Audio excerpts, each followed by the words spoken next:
Now, No, it's not again, so I don't listen to her. If she's in a movie, I don't watch it because I don't find her entertaining. If you don't find Kevin Hart entertaining, don't watch him. If you don't find Dave Chappelle entertaining, don't watch him. There's 150 million other people you can watch on television or movies or whatever. Well, and that's exactly what Kevin Hart said on the. And here's the problem: they're losing a lot of black folks because what it is they're finding that, and it's not like people can ask me, why don't black people like Bernie Sanders? Why don't black people not vote for AOC? Why do black people keep voting for these moderates? It's nothing particular about black people at all. What it is that it's not as many black folks who happen to like those people as exist in the Democratic Party. You know, if that makes sense. In other words, there's nothing in particular. It goes back to what you're saying. The reason why black folks don't vote for a lot of this extreme left stuff is the same reason why white people don't vote for it. The same reason why Latinos don't vote for it. It sucks. Yeah. It's bad for their wallet. It's bad for society. And so now there's this whole thing going on is, are black people conservative? Are black people homophobic? And I see these white progressives talk about it, and they'll get a couple black folks who have their ideology and they'll agree with them because they have bad experiences with black folks. I'm like, wait a minute, hold up. What do you mean are black people homophobic? What does that even mean? Yeah. No, black people are not, quote, homophobic. A lot of young black men have had bad experiences with white LGBT people in these types of communities only because those people may have happened to make whether they hit on them or said something to them or they saw them trying to act black or this or that. And they might be like, what's going on with that? And it's not something that's embraced. But to claim that black people have some kind of problematic aspect to their culture, this is something going on with the white left. And Dave Chappelle attacked that and scared the hell out of him. Because now you're hearing on these different shows, these black men like Kevin Hart going on and go, and they're not being bitter, but they're saying, I don't know what's going on. Mm-hmm. And you're hearing the audience say, yeah, man, that's kind of messed up, man. You know, you hear the hosts on these black shows generally siding with Chappelle and Kevin Hart. Mm-hmm. And that's a big problem for the left because without black voter support, they're dead in the water, period. Yeah.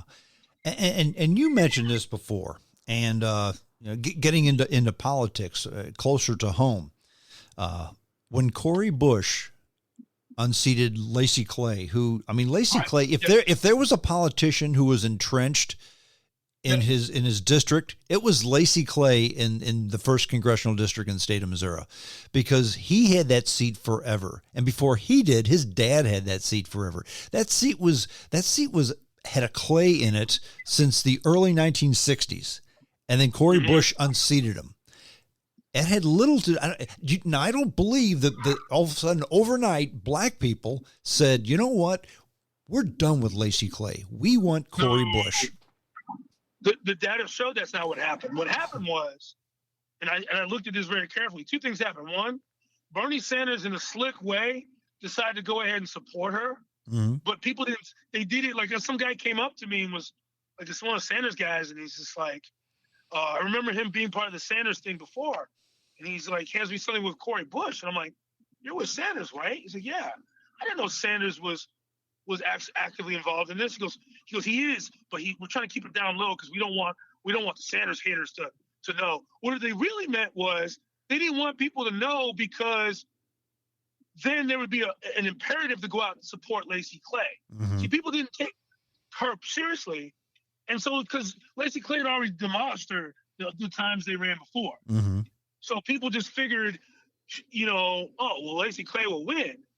And so they kind of, on the down low, were pushing her. And another thing it was during the pandemic, where a lot of older folks were really, really freaked out about the pandemic. And so if you look, the turnouts in the black areas where Lacey Clay, the more black areas where Lacey Clay typically wins, was way down. And those areas still went to Lacey Clay by the same margins. She won in Tower Grove Park. She won in this area. Mm-hmm. Tower Grove, I looked it up. I don't even think it's 3% black anymore. Mm-hmm. Tower Grove is extremely white, mm-hmm. extremely middle class. Mm-hmm. And the turnout here was massive.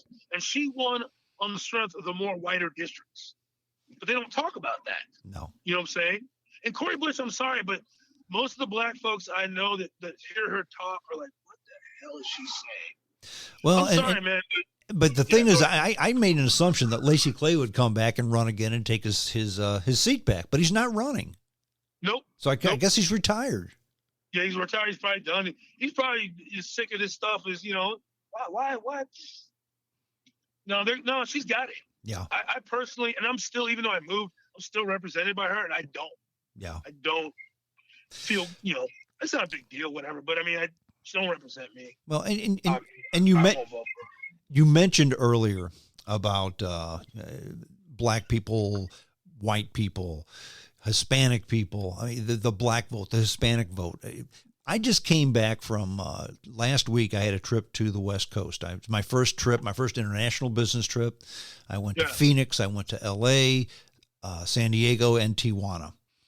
And you want to go to a messed up place, it's Los Angeles. I mean, right. and the homeless situation in Los Angeles is unbelievable.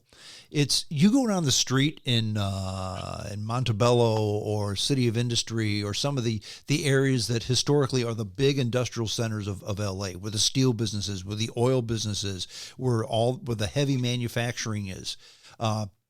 You can't park on the street because the streets are they're full of homeless people. And if you look at these homeless people, I mean, they've got old tents, they've got old jalopies, they've got old RVs, and basically they're not right next to each other because in between each one is a big pile of trash that they put up.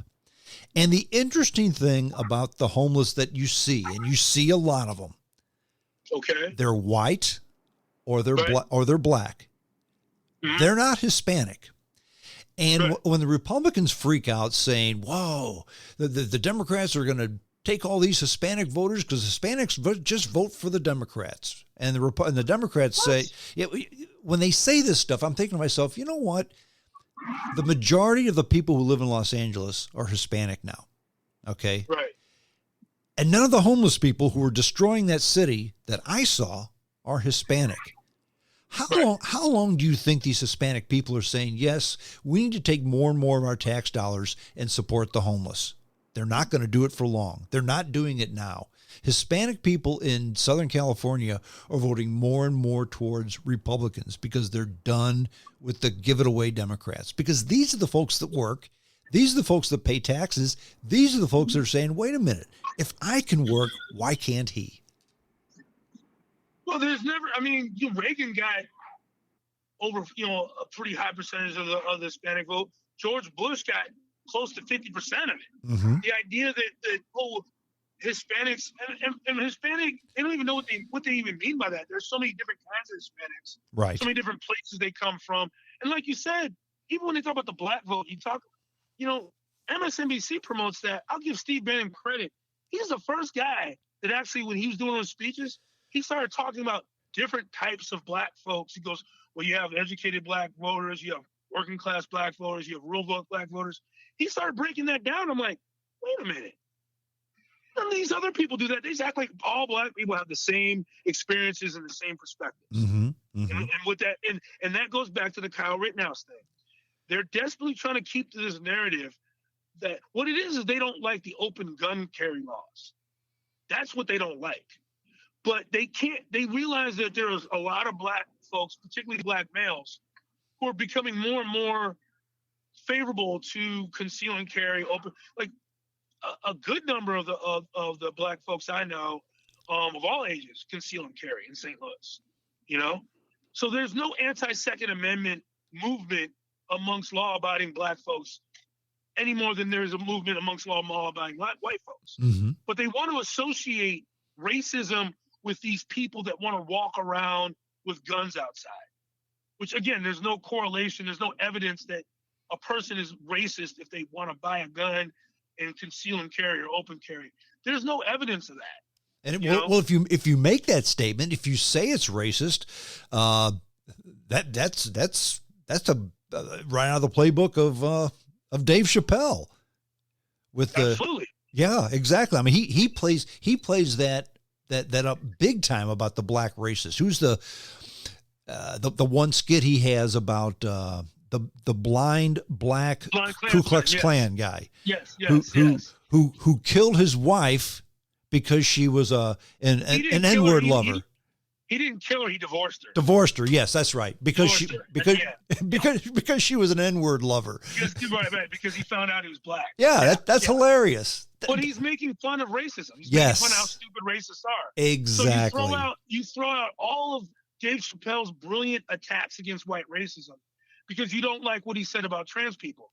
What is that saying about how you feel really about black anti-racism? It means you don't care about it.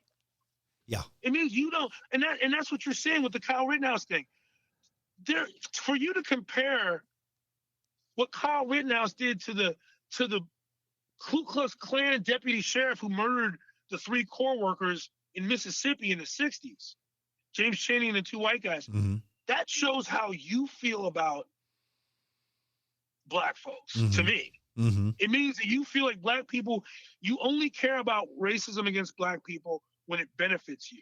Right. But the reality is that because you identify more LGBT than because I know black people, honestly, and from what I can tell, black women who call themselves non-binary, it's pretty obvious that their identity is more steeped in being LGBT than black. They don't have a strong connection to black people at large. They claim blackness as a part of their role, and it's their power play in the community of left-wing, anti-racist, anti-homophobic, that whole community, especially in South City. When you really talk to them, and I've been in events before, and when they see young straight black men show up, they kind of tense up. They kind of look and go, "Hey man, what are those guys doing?" They do the same thing. These black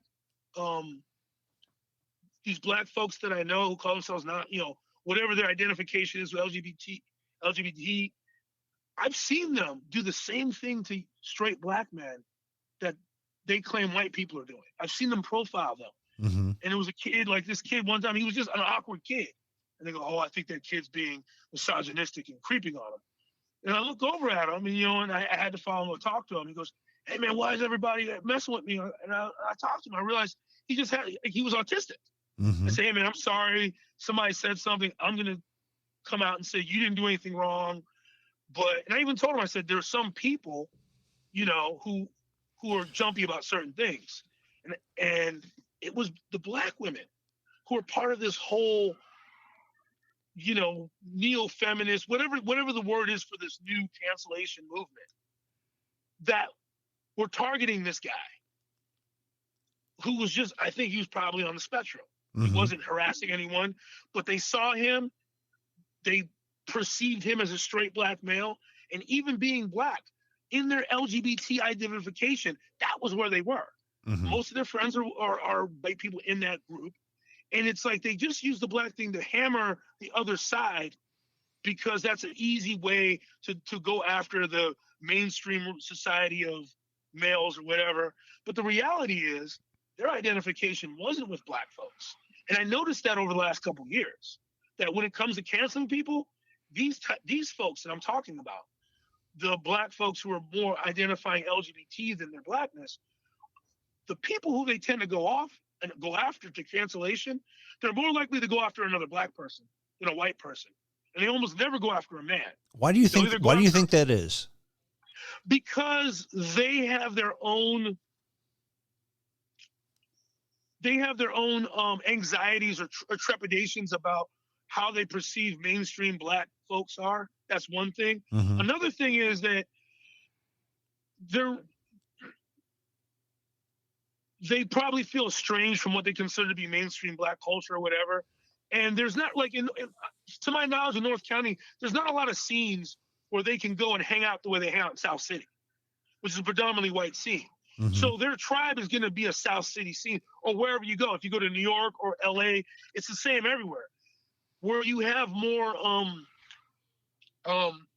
black, whether it be middle class or whatever groups, it's not like they don't have LGBT people, but you don't have nearly as much of this mentality of, "Oh, well, this guy said something I don't like, so I'm gonna call him a mansplainer."